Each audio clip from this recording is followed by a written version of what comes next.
ఒకటి కాదు, రెండు కాదు, 70,000 పోలీస్ కుటుంబాలకి డిఏలు సరెండర్ లీవ్స్ ఈ రోజు వరకు ఇవ్వలేదు. దీని మీద ఒక్కడు స్పందించడు. పోలీసుల శ్రమశక్తిని కూడా దోపిడీ చేసేవాడు జగన్. ఇలాంటి వ్యక్తి ఇంకొకసారి అవకాశం ఇస్తే మీరు ఏం జరుగుతుందో మీరు ఆలోచించండి. మేము రోడ్ల మీదకి వచ్చి కొట్లాడాల్సి వస్తుంది. మీ భవిష్యత్తు కోసం ఉన్న ఇక్కడ మంత్రిని చూశారు, సివిల్ సప్లైస్ మంత్రినే. కొడుకు ఒకవైపు, అతను అనుచరులు ఒకవైపు, కనీసం వాళ్ళ దోచుకున్న సొమ్ముతోటి కనీసం ఇక్కడ పరిశ్రమలు కూడా పెట్టాల.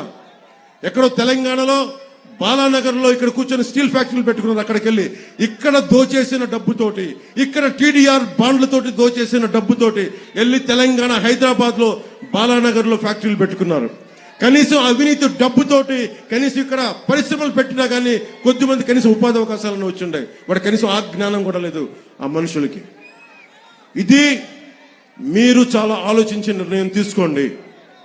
మాకేమవ్వదు.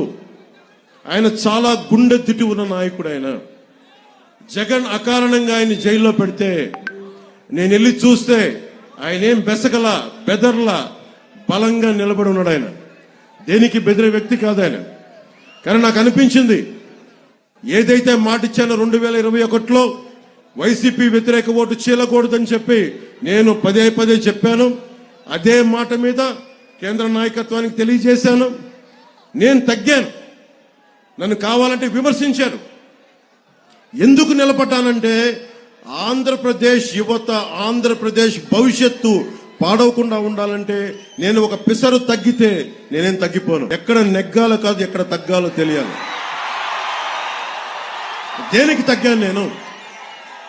ఇక్కడ అభ్యర్థిని అనౌన్స్ చేసిన తర్వాత కూడా ఎందుకు తగ్గాల్సి వచ్చింది అంటే, మా వాళ్ళు ఒకళ్ళు తగ్గుతారు కానీ మీరు గెలుస్తారు, మీకు ఉపాధి అవకాశాలు వస్తాయి. అది దృష్టిలో పెట్టుకుని నేను తగ్గాను తప్ప పార్టీని తగ్గించాలని కానీ కూడా కాదు. ఎందుకంటే 4 దశాబ్దాలుగా ఒడిదుడుకులు తీసుకున్న వ్యక్తి, ఆయన అనుభవం కావాలి.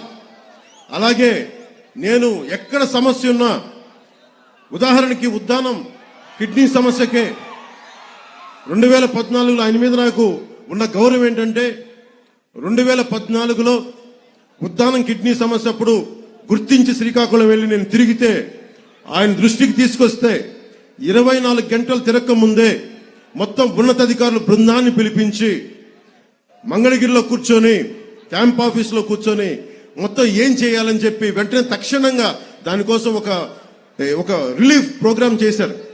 వెంటనే ఏమే రెమెడియల్ మెజర్స్ తీసుకున్నారు. అందుకనే ఆయన అనుభవం నాకు మనకి రాష్ట్రానికి కావాలి. అందుకని కూర్చొని నా స్వార్థాన్ని కూడా పక్కన పెట్టి, మన ఆశయాలను కూడా మన ఆశలను కూడా పక్కన పెట్టి, జనసేన నాయకుల తాలూకు తృష్ణను కూడా పక్కన పెట్టి, కేవలం ఆంధ్రప్రదేశ్ ప్రజల ఆకాంక్షను దృష్టిలో పెట్టుకొని నేను ఈ పొత్తుకి చాలా ముందుండి అందరం కలవాలని చెప్పి నేను ముందుకు తీసుకెళ్ళాను. మీరు బాగుండాలని చెప్పి. మీకు ఈ వ్యక్తి నేను నా నోట్లోంచి ఉచ్చరించేంత స్థాయి కూడా లేదు ఈ సివిల్ సప్లైస్ మంత్రికి. ఇలాంటి మంత్రుల్ని, ఇలాంటి అభ్యర్థుల్ని, ఇలాంటి రాజకీయాల్లోంచి తన్ని తగలేసేయాలి బయటికి. గోస్తని నదిలో కలిపేయాలి ఇలాంటి వ్యక్తుల్ని. ఎంత అలుసు నీకు, ఎంత పొగరు నీకు, ఎంత అహంకారం నీకు, ఎంత దురహంకారం నీకు. రైతు ఏడుస్తా ధాన్యానికి మొలకలు వచ్చినాయి అంటే నువ్వు బూతులు తిడతావా? నీ అహంకారాన్ని నేల కింద రాచే రోజులు వస్తున్నాయి, మర్చిపోకు. నేను ఓట్ల కోసం కానీ నేను ప్రజలు బాగుండాలని ఆకాంక్షించేవాడిని.